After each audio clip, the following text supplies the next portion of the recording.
नमस्कार दोस्तों, स्वागत है आपका हमारे चैनल आचार्य जागेंद्र मिश्रा में। सठ तिला एकादशी व्रत कथा, बुढ़िया और भगवान विष्णु की कहानी। जी हाँ दोस्तों, एक छोटी सी कहानी है।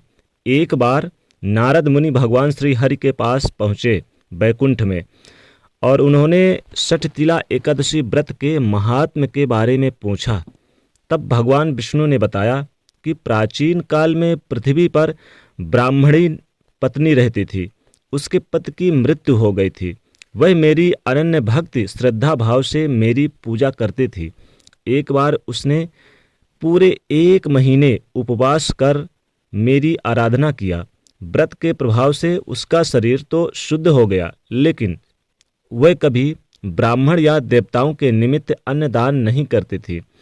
इसलिए मैंने सोचा कि वह स्त्री बैकुंठ रहकर अतृप्त रहेगी।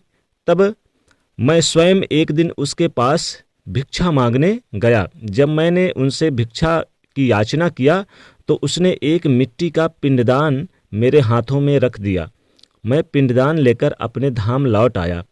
कुछ देर बाद वह देह त्याग कर मेरे लोक में आई। उसे एक कुटिया और आम का पेड़ मिला। खाली कुटिया को देखकर वह बुढ़िया घबरा गई। बुढ़िया मेरे पास आई और कहती है कि मैं धर्मपरायणा हूँ, मुझे खाली कुटिया क्यों मिला। तब मैंने उसे बताया कि यह अन्नदान करने और मुझे मिट्टी का पिंडदान देने से हुआ। फिर मैंने उसे बताया कि जब देव कन्याएं आपसे मिलने आए तब आप अपने घर का मुख्य द्वार तभी खोलना जब तक वो आपको सठ तिला एकादशी के व्रत का विधि विधान ना बताएं। स्त्री ने ऐसा ही किया और विधियों को देव कन्या को कहा और विधि से सठ तिला एकादशी व्रत किया। व्रत के प्रभाव से उसकी कुटिया अन्नदान से भर गई। इसलिए जो व्यक्ति इस एकादशी का व्रत करता है, इस दिन सठ तिला के दिन अन्न का दान करता है और तिल का दान करता है। तिल का बहुत बड़ा दान बताया गया है। चूंकि तिल का दान करना चाहिए, इसलिए इसे सठ तिला एकादशी भी कहते हैं। तो इस दिन तिल का और अन्न का दान करता है, उसे मुक्ति और वैभव की प्राप्ति होती है।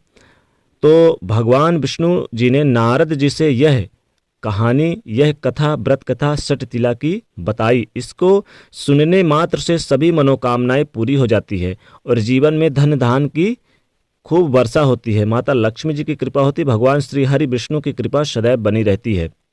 इसलिए दोस्तों, एक बार इस कथा को अवश्य सुने। बोलो जय श्री कृष्ण।